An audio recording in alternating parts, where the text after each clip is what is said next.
Hello, this is Frank Valby with Frank Presents, and it's my great pleasure today to introduce Kim Driscoll. Kim is a candidate on the Democratic Party to be our next Lieutenant Governor. Welcome, Kim. Thanks so much for having me, Frank. It's great to be in Franklin. I would also like to point out that Kim is the current mayor of Salem. I But am. before we get there, Kim, where did you grow up? You know, Frank, I'm actually a Navy brat, so I was born in Hawaii and lived all over, both coasts. I had a sister born in Newport, another sister born in Hawaii with me. I went to high school in Florida, and I came to Salem to go to college. So had a like a typical military family. Had a lot of moving around when I was young. Oh, do you remember when you were in Newport? Was your father or your mother in the Naval College? My dad was in the Navy. He was not in the Naval College, but we were, he was assigned to Newport, and we were in brand new Navy housing when we were there. They just had opened it, 1970, and we went back a few years ago, and my mother said, "Wow, it looks a lot different." Like when you remember something when it's first there, right. All of a sudden the yard looks like a postage stamp. When you were a kid, you thought it was, the size of Fenway. So you moved around quite a bit then. Yeah. I know what it feels like to be the new kid in town, and also, to be able to explore new places as well. And what high school did you go to in Florida? Was it a military school? No, I went to Tarpon Springs High School. Tarpon Springs is on the West Coast, close to Clearwater.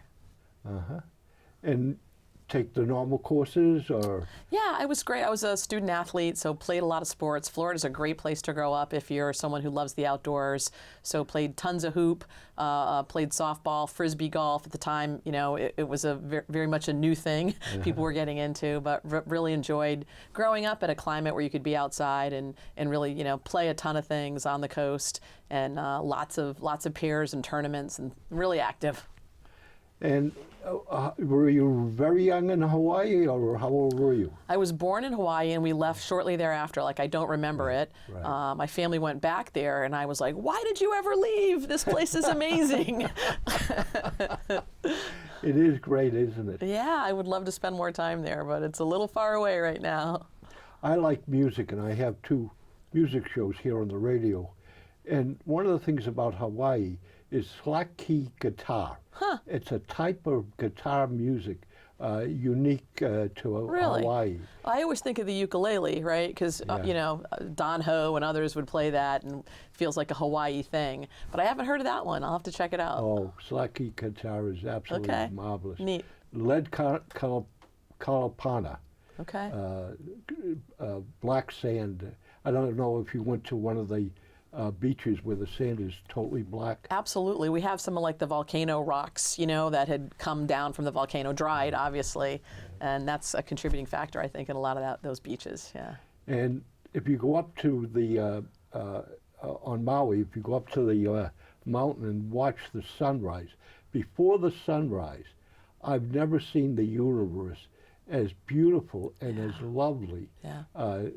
It's just amazing. It's a pretty special place. I mean, it's so beautiful it makes you want to cry, like nature, that you can see all kinds of aspects of it, from the bluest of oceans and these amazing cliffs.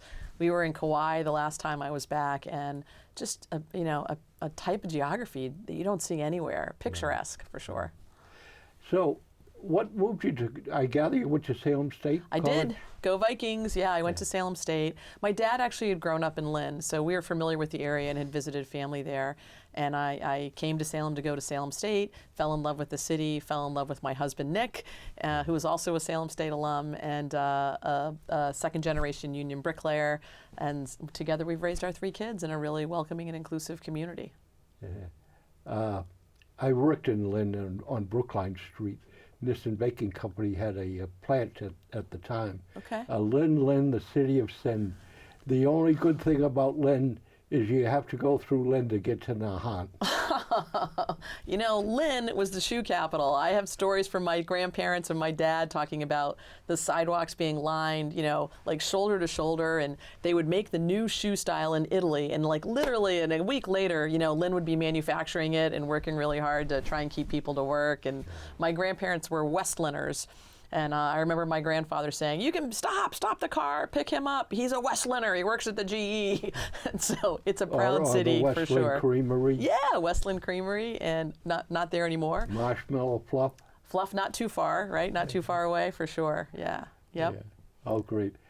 So, after college, what did you do?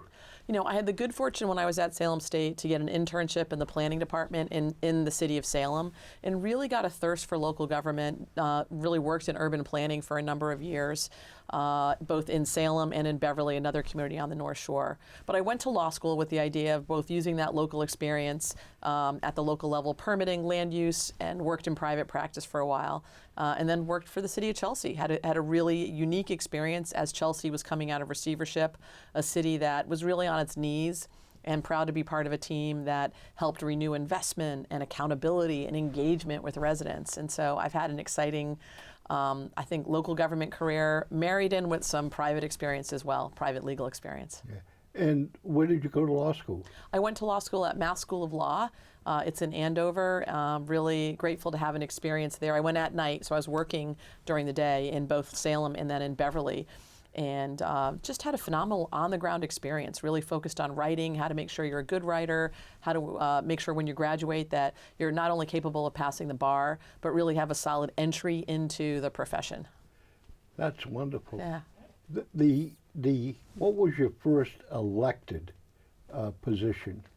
You know, my first elected position was in Salem. We'd always lived in Salem, and while I was working in Chelsea, I ran for city council. I represented Ward 5, which is South Salem, right by Salem State University, where my husband and I had purchased our first home, a two-family right around the block from Salem State, and felt grateful to be able to kind of give back. I'd been on the planning board and active in local government, but this was my first local position, elected position.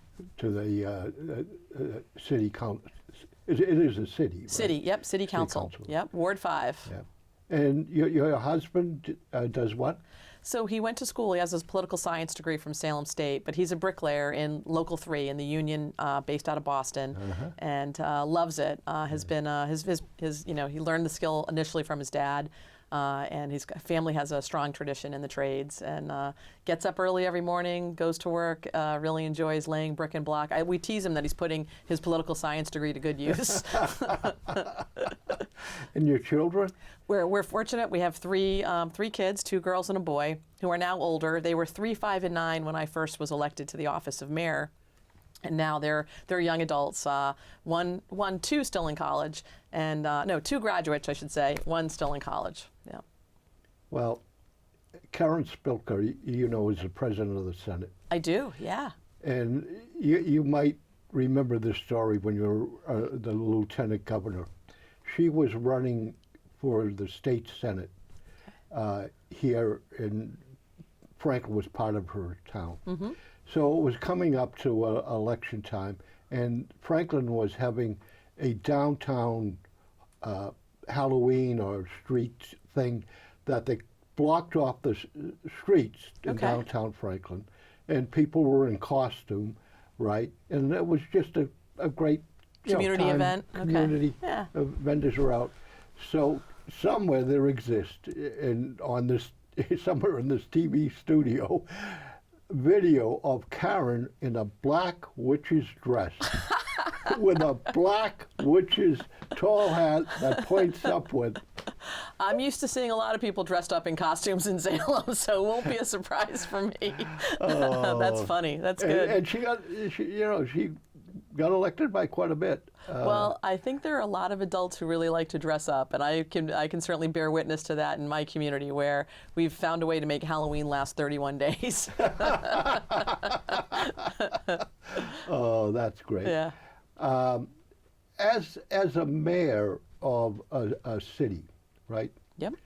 What qualities do you think you bring to the lieutenant governor's office because of you being a mayor? You know, one of the reasons I'm running for lieutenant governor is because of my experience at the local level. I really feel like it's the branch of government that most people rely on the most. You know, educating your kids, keeping your neighborhood safe, investing in those places you make memories, and trying to really lead on economic prosperity in our communities. And I know, at least my experience, both in Chelsea as the deputy city manager there and in Salem as mayor, that you really need to have a strong state partner to be successful. The sorts of investments you need to make, the sort of know-how that you want to bring into your community, the technical assistance for pieces. Having a champion in the State House that's working to impact the quality of lives in the places people live is really, really critical. And that's an experience I have the last 16 years that I think can be a real asset to our next governor. And it's also the branch of government that where you have to get stuff done. I have to make decisions every day for people that I know that I'm going to see the next day, in Market Basket or on the youth soccer sidelines. And it makes you, it keeps you humble, right? It makes you more accountable. You're a better listener, and you have a sense of urgency to address challenges. I call it the get stuff done branch of government. Like I don't get reelected 5 times unless you're working in concert with community members to make the place you live better. And I think that's a really important lens to bring to state government, and I hope to be a strong partner to our next governor. Well, as a mayor, as you said, you're dealing with the nuts and bolts of the city. How are those nuts and bolts, the police or the fire or the issues that you're dealing with on a city basis, how are those going to translate to you when you're the lieutenant governor? I think as a mayor, you have to do a couple of things. You've got to make sure you're delivering quality city services that people rely on, and you're also looking to make sure you're improving upon those services. So we don't pick up trash the way we did 10 years ago. We don't solve crimes the way we did 10 years ago. One of the things I'm really proud of is a culture in local government and City Hall where folks are interested in trying to get better. You build a strong team, you hire people who are capable and qualified, and you get out of the way and let them do their work. And if you do it right, you're always going to have that drive for continuous improvement, that curiosity and willingness to get better, sort of with an eye towards what you're delivering today for services, but also thinking about the future. Salem is nearly 400 years old. We're one of the oldest cities in the Commonwealth. We have a really rich history, but we didn't stand on our laurels and just said, well, we're going to be good because we were good in 1626 or during the Great Age of Sail. You have to be willing to revitalize and think about how to innovate. And I think that's a skill set that we could use in state government. It can sometimes feel like we have an inspiration gap for the sorts of services that people rely on. Look at what's happening with transportation. Our public transit systems, both in the T and frankly, as I get around the Commonwealth, outside of the greater Boston area, aren't necessarily meeting the needs of people in our communities. And that's like a critical service that people are relying on to get to work, to go to school, to go to medical appointments. The housing needs, so severe. Salem used to be a community that was affordable, where you could pour coffee or pour beer for a living and put a roof over your head.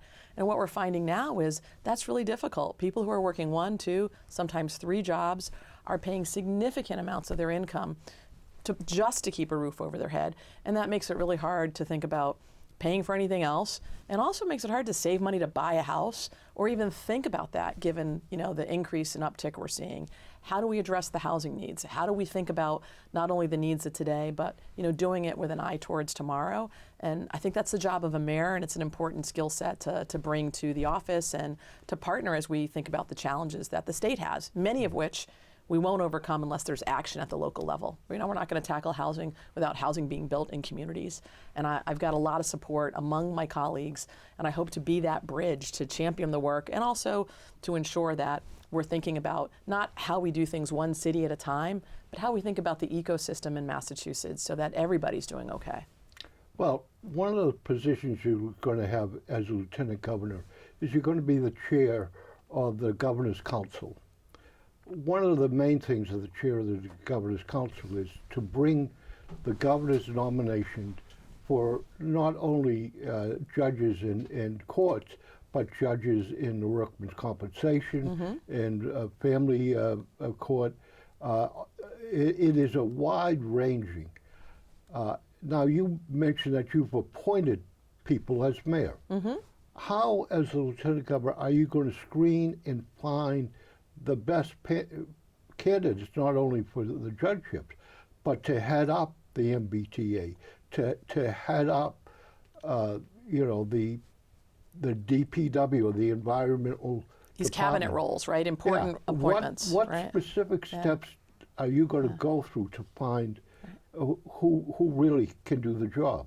You know, I'm so glad you mentioned the Governor's Council, because I always refer to it as the most important commission most people don't know about, especially in light of, you know, what we're seeing at the national level with the Supreme Court. More and more decisions are going to be coming down to what's happening in state houses, in state legislatures, and frankly, what's happening even in local courts. And this job as Lieutenant Governor chairs that Governor's Council. All of us elect a Governor's Councilor from a different district, and then they come together to review judicial appointments, pardons, commutations. It's a really critical component to making sure we have a judicial system that works for everyone. There is a judicial nominating committee that's existed for decades that kind of does the initial screening of these appointments. How to become a judge or a clerk of courts or any of those administrative functions that you mentioned, administrative justices and the like, is going to be really, really critical. Making sure people understand what the process is to apply. And then it comes to the Governor's Council, where you're reviewing qualifications. Like the final backstop, frankly, is the Governor's Council. You know, one of the things that I've done as mayor in terms of appointing people is opened up the process. It shouldn't be a club that only people in the know how to be a part of. So make sure we're wide-ranging in seeking, you know, broad experiences for people in these roles, and making sure we're thinking about high quality and lived experiences. We want to make sure our judicial appointments, and frankly, the other roles you mentioned, which don't go before the Governor's Council, whether it's a cabinet secretary or other, you know, important positions within government that the administration appoints, that we're thinking about what's the profile of the Commonwealth. How do we make sure that when we're appointing individuals, whether it's to the judiciary or other roles, that they're reflective of what our Commonwealth looks like and the sorts of experiences that we want to make sure are wide-ranging. But I'm not hearing the nuts and bolts. So, you know, I'm not hearing specifically how you're going to review for a position, how you're going to have knowledge of who the candidate should be. Well, I think if you open up the process, hopefully you're getting more than just the usual suspects applying. You're reviewing that in a way that makes sure it's transparent. We don't want to be doing that sort of work behind closed doors. And then when you're talking about who might be on the agenda, you know, let's make sure those meetings are open and available. Welcoming comments in from others, really kicking the tires on nominees, and oftentimes seeking them out. If our judicial bench is not reflective of our community profile, how do we go out and really look and be more intentional about who we're bringing in to apply and who we're appointing to these roles? One of the things we do in my community is really track are folks represented in different neighborhoods? Are folks representing different lived experiences? Do they bring a perspective that we don't have around the table already, so we can make sure when we're vetting projects, or in this case, vetting judges, that we're getting you know, a good cross-section of people in these roles? Well, you have emphasized perspective. Mm-hmm. Where does experience in similar positions come in? Well, you know, perspective and experience can go hand in hand. If you're somebody who was only on the prosecution side or prosecutor, that's your lived experience. That's going to be different than someone who might be defense counsel. It certainly is going to be different if you grew up in an urban environment or if you were in a suburban environment. And what's your own experience? You know, what type of culture do you bring, or were you raised in, to help understand how, when you're, especially and think about a district court role as one example, a district judge role. You know, those are what we call the people's courts, right? These are definitely usually lower level disputes and lower level criminal activity. How are we working on programs and projects that are going to assist communities? Most of those folks are going to end up back in communities if they're you know, being penalized or charged with items. We want to make sure we're not putting people in a role like that don't understand the impact in a community, both for the actions that they're taking and for the actions that they're not taking. The Governor's Council during the coronavirus was televised. You could pick it up. Yep. Is that still the case? It is the case right now, but I think we could actually do a better job with it.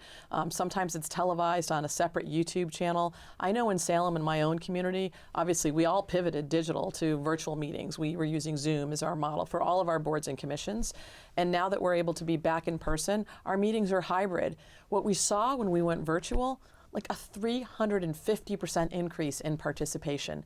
You know, folks were attending a school committee meeting without having to be present to get a babysitter, or, you know, if you cared about one issue, you didn't have to sit through the whole meeting to get there. You could put on a load of laundry or put kids to bed and still be engaged in the meeting. And so what you know, in some ways, with all of the terrible atrocities tied to COVID, it really did show us the future and helped spark newer ways of communicating with individuals and engaging in government that are here to stay. So all of our meetings are hybrid. I can't imagine why the governor's council meetings can't be hybrid as well. That gives everyone the benefit of either being in person or, you know, being virtual, but still being able to participate. Is there a department in the state that is funded directly by the state that you feel does not have sufficient personnel to carry out their job, or that is significantly behind in handling things on a current basis? I'm sure there are several departments that are feeling underfunded and under-resourced. I'll pick one that comes to mind for me that I think was highlighted during COVID, and that's DCR, the Department of Conservation and Recreation. Whether you're an urban community like Chelsea, where there's a DCR pool, or a suburban community out west where there are forestries and campsites, you know, that's an agency that saw a lot more use of these beautiful spaces we have in Massachusetts: state parks, state campgrounds, state beaches, state pools. And, you know, they have some capital plans in place, but really being resourced in a way that celebrates our state parks and these wonderful resources that we can really take pride in. Lots of hardworking people. I think there's some good plans that have been made, but they need to be invested in to really celebrate opportunities for our own residents, let alone ecotourism and other ways to bring people to enjoy these quality resources in our Commonwealth. I think we can do a better job there, and I hope to be in a position to influence getting more funding, helping support their personnel needs, and growing out opportunities for these spaces to be well utilized with programming and activities that bring people together. Mentioning tourism, I'm an old guy, and when I travel on state highways 190, 290, 495, 95, man, there are no restrooms. You know, I've been after my state rep ever since he got elected. Why aren't there sufficient restrooms? And the funding comes out of the Bureau of Tourism. Yeah. Why in the world is funding for restrooms in the state of Massachusetts not coming out of the gas tax revenue or highway revenue? Right. Why aren't we funding an essential need for people traveling in Massachusetts? Maine, New Hampshire, other states have many of them, and beautiful ones. Right. I'm so glad you raised this. As a mayor of a tourist community, like, public restrooms are the thing you spend a lot of time thinking about, right? And these are amenities that are really important, not just for tourists, although I think they are. It's a key part of that hospitality infrastructure. And whether you're an older adult or a young adult, as a mom with kids, you know, when you gotta go, you gotta go. Right. And, you know, and we should have these places open and available. I think it ended up on the tourism, you know, line item or under that budget because many of them were co-located with, like, visitor industry, you know, opportunities, rat cards, places where you could get some insights into what might be available in the region, convention and visitor bureaus. And, you know, we certainly know that this is not only something that's critical for people who are traveling from, you know, to and from places, but also a great way to make an entree into a particular region. So I would hope that we would have those public amenities, not just for tourists, not just for older adults and younger families, but if you're going to have a resource, let's actually make sure it's working and open and available in a way that meets people's needs going forward. And we are about to cut the ribbon on new public restrooms downtown in Salem, you know, working on ways that we can ensure people have those very basic necessities that we all need. And as I said earlier, it's not just good for visitors, it's community members. You know, it's an age-friendly initiative, frankly, to be able to have places that people can utilize when they need them. Picking the same thing but in a real different direction, Okay. Why don't we have a new women's prison? And do you favor building and paying for, not bonding, but paying for? We seem to have the money that we could actually not have to bond it, but we could actually pay for it. I mean, there's definitely a $5 billion surplus right now in state government. And oftentimes, I think folks who are serving time are forgotten, and those sorts of facilities are forgotten. And there's no doubt that we need to make investments, particularly in the places that are housing women who are serving time. I'm hopeful that we can put in place some dignity and some respect moving forward for folks who are serving time, who are finding themselves, paying a penalty for something they may have undertaken, but also putting them in a position to come back into the community. I know as mayor, most of the folks who spend time in jail are going to end back in our community. How do we think about anti-recidivism? Invest in people, frankly, not prisons, new prisons, but if we do have lockup facilities, how do we make sure they're working for the people who are in there with dignity, and for the folks who are charged with overseeing these facilities as well? They spend a lot of time in there if you're somebody working in a jail or a prison setting. So I'm hopeful those are investments that we can make going forward. Well, it's the oldest prison in the United States of America for women. All right. It houses teenagers and women in the same prison. Now, I hope and believe they're probably separated. Right. Yep. But it makes no sense, and yet I understand women are against building a prison. Well, I think what's going on is there certainly is a desire to make sure that we're thinking more about investing in people than prisons. So, diversion programs, workforce programs, substance use disorder programs, mental health, behavioral health services, those are often poverty. Like, these are often the factors that lead to people going into a prison setting. Can we work on the front end to avoid that from happening with programs that meet people where they're at? Now, we know there are still, we want to make sure we're mindful of victims, and when there are crimes committed, there may be obviously punishments that need to be doled out. Can you do it in a place that has dignity, that protects both of workers and also looks out for people who are serving time? I think those are investments we need to be committed to make. Doesn't necessarily mean we want to build a whole lot more prisons, but we do have some that need capital upgrades. During coronavirus, we seem to put a lot of emphasis on helping small businesses. I don't know who the restaurant lobby was, but they seem to do an outstanding job in crying poor mouth. Do we really want significant money to go into restaurants and small businesses? I mean, where do you stand on capitalism? Do you believe in capitalism or not? Yeah, I believe in capitalism, but when we have a pandemic, a worldwide pandemic, that essentially shut down businesses, and frankly, oftentimes due to government order steeped in public health, there is an opportunity to help businesses rebound and recover. That, given the dollars that were coming in, both from the federal government and allocated by the state, were really critical. Our small businesses are the lifeblood of our community.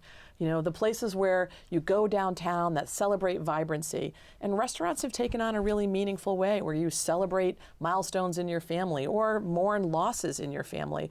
And they're providing, I think, income for people every single day, hiring, not only service staff and hospitality staff, your typical sort of frontline staff, but also graphic designers, skilled tradespeople. There's a whole array of services, truck drivers delivering supplies. Somebody caught the fish that's served on your plate and served to really benefit the local economy. And, for me, I think our small businesses really, really felt the pain during this pandemic, and we want to have a strong recovery. Investing in those small businesses are not only going to help our communities continue that vitality, but also help get people working and back to work and recovering as strong as we can. But to begin with, you need consumers. Yep. A business, I don't care if it's on the way out, particularly restaurants, I mean, a third of them or more just naturally fail. You need consumers or you're supporting something that is never going to help the economy. You're just giving them money. Well, a lot of the relief was tied to them hiring people and keeping people on their payrolls.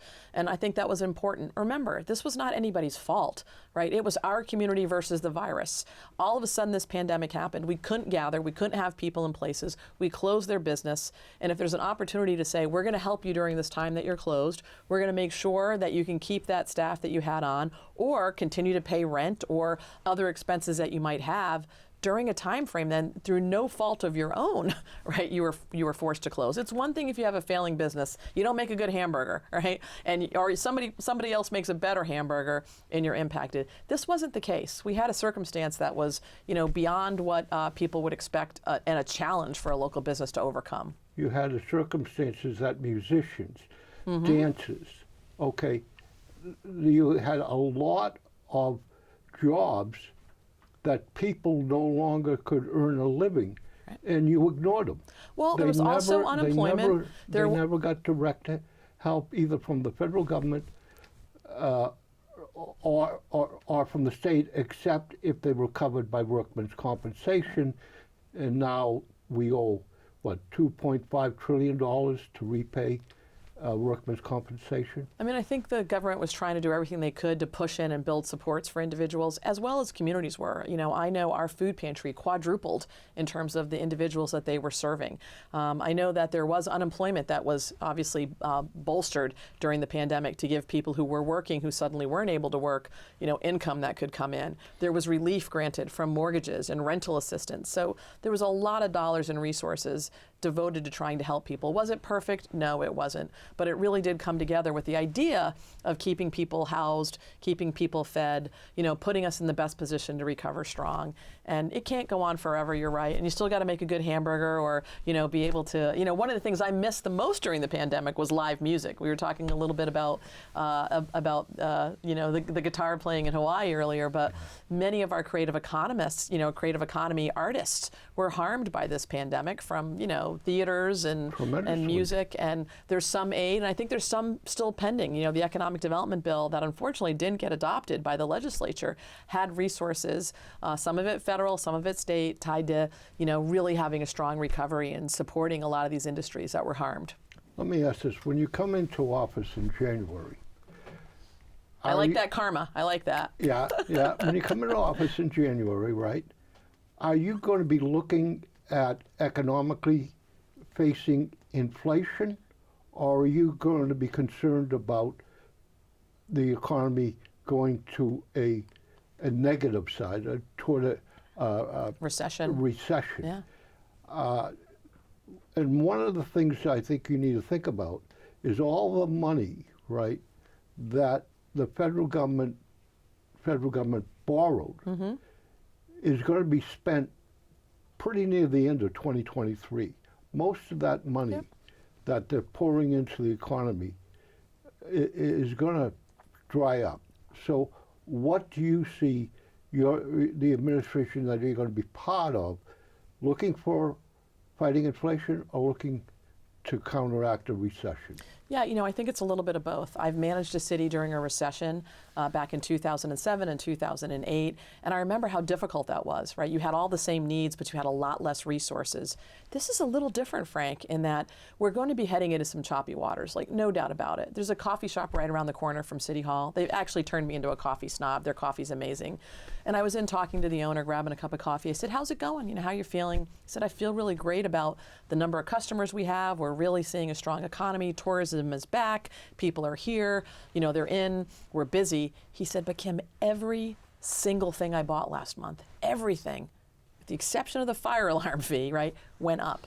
All of the products, all of the paper products, all of the items, and I don't know how much I can charge for a cup of coffee, right? At some point, I can only charge so much. And the point of that for me was there are definitely challenges that we're going to have due to inflation, things costing more, and availability of products. He came through COVID. They actually started, their business during COVID. They made it through, hooray, and he's more uncertain about the future now because of the high cost of things that he needs to purchase to be successful in what he's doing. So we need to be mindful of that. We've got what I think are some choppy waters. We're already a high cost state. With housing being so expensive, tack on food, utilities, and rising prices, and we're going to be in for some choppy waters. But this time we do have historic resources. How do we use that $5 billion surplus, not even including some of the federal resources, to inoculate ourselves from the worst of it, to not make it worse from an inflationary perspective, but to try and help people on the ground in ways that allow our economy to keep ticking along and honestly, to keep us competitive. Massachusetts right now is the third highest for rents and home prices. That is limiting our young adults' ability to stay in Massachusetts. That is limiting older adults' ability to stay in the communities where they grew up in. If we're not concerned about housing, the high cost of childcare, the fact that we have all these transportation woes that you can't get from left to right impacting the quality of life, we are going to really miss a long-term opportunity in this Commonwealth. We've got to use those dollars, these one-time resources in particular, with a goal of longer-term economic prosperity. How are we going to be best serving ourselves with those investments? And some of that for me is workforce and childcare and thinking about investments we can make now that can, be sustainable into the future.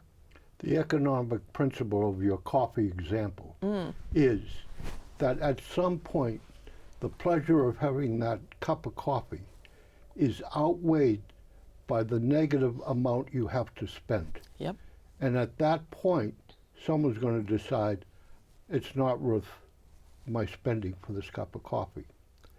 The other point that I was going to make, you mentioned you have a river that goes through. Mm-hmm.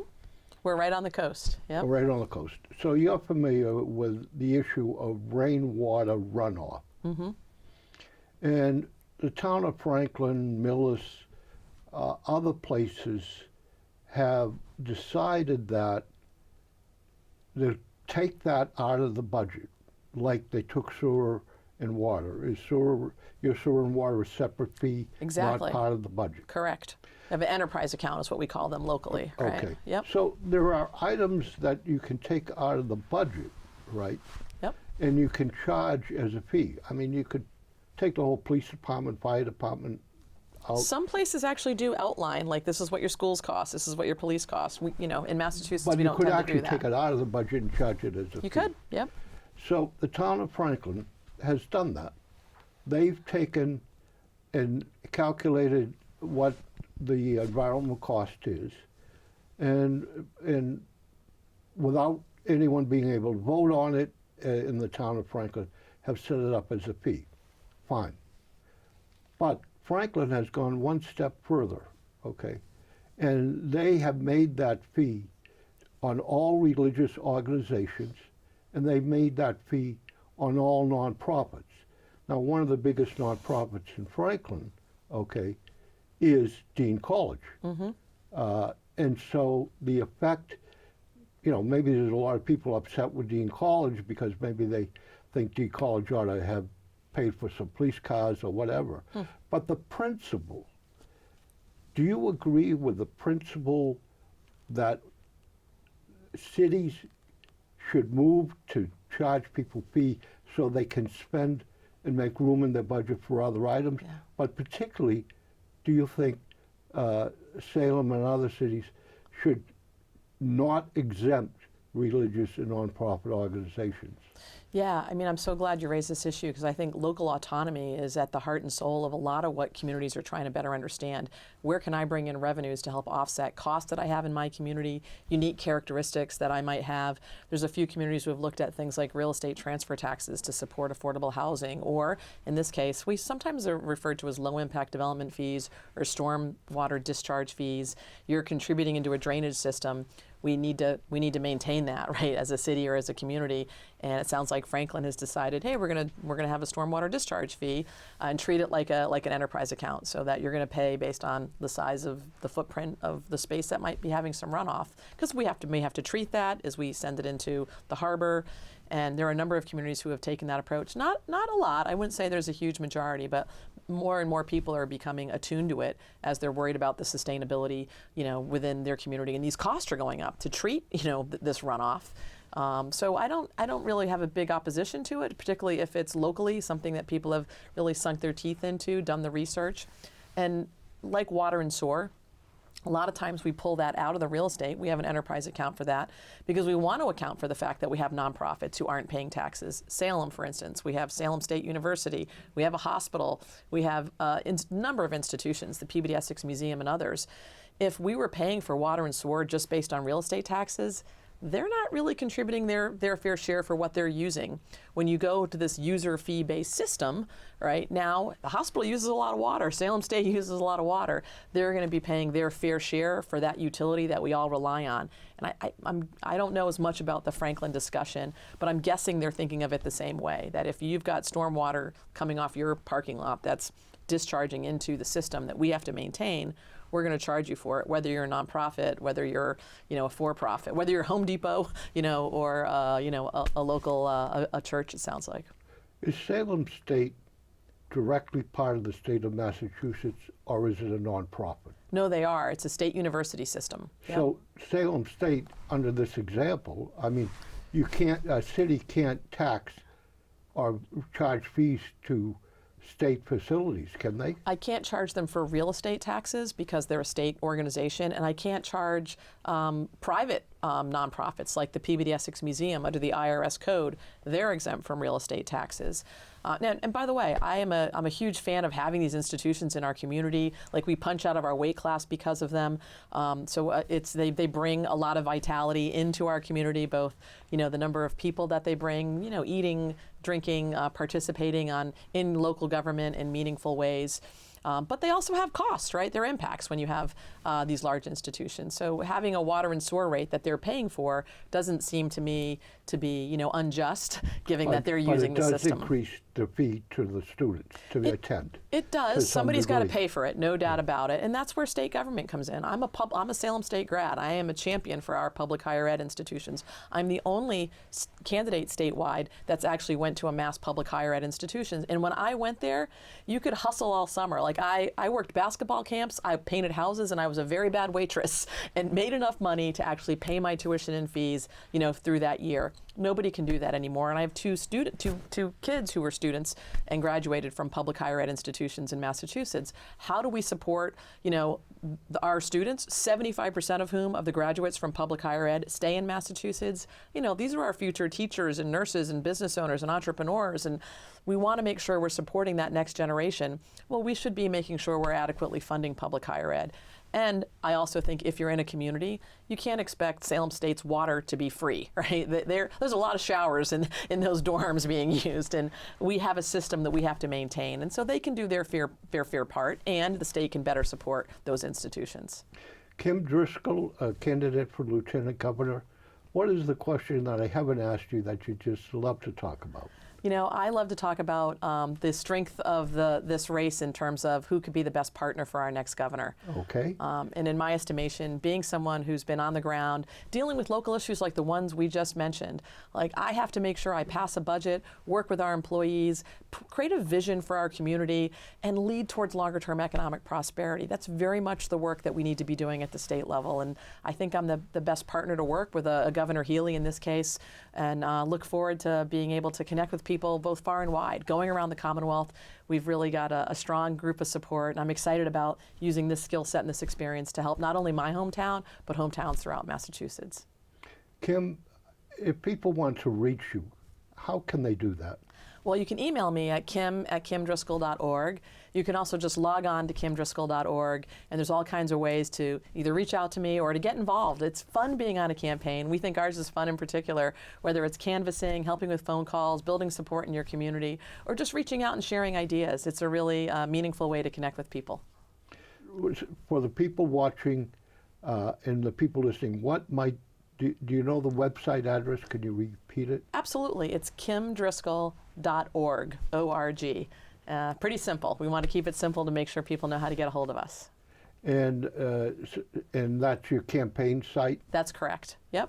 Website's there, and my email is kim@kimdriscoll.org for anybody who wants to reach out that way as well. Kim@kimdriscoll.org. Perfect. You got it. Is your email. That's my email. Yep.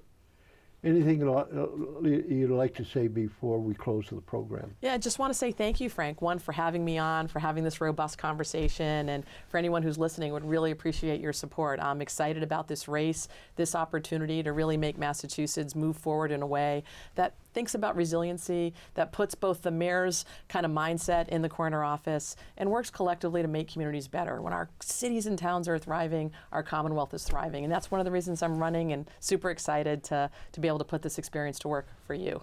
And the election is on September 6th. Tuesday, September what now? September 6th, the Tuesday after Labor Day, is Election Day, but you can vote early the whole week before, the last week of August. Folks are already requesting ballots and voting by mail as well. So vote by mail, vote early at your polling locations. You can reach out to your city or town clerk, or do it the traditional way on September 6th. And you can do that in Franklin at the Franklin Field House where the gymnasium is. I believe it's something like 6 to 8 during election day. They will be having early voting, as you say. I'm not sure. Are those hours normally the same as election day hours? They really differ. It depends on what city and town clerks are doing. You know, some of them are doing them in city halls at regular business hours. Others have extended hours in different places. And the Secretary of State has already mailed out applications for you to fill out if you would like the state of Mass to send you a ballot. Correct. You can vote by mail. You never have to leave your house. You can vote by mail. You don't have to leave the house. But we would really like to ask people to kind of watch programs like this, find out more about wonderful candidates as you are, and I wish you all the best. Thanks, Frank. Thank you for coming on the show, and I hope after September 6th you come back. I will. It'd be my honor. You've got a great studio here, so I'm happy to be here. We do. Thank you, Kim. Thanks. And thank you for watching and listening to Frank's Presents with Kim Driscoll, candidate for lieutenant governor.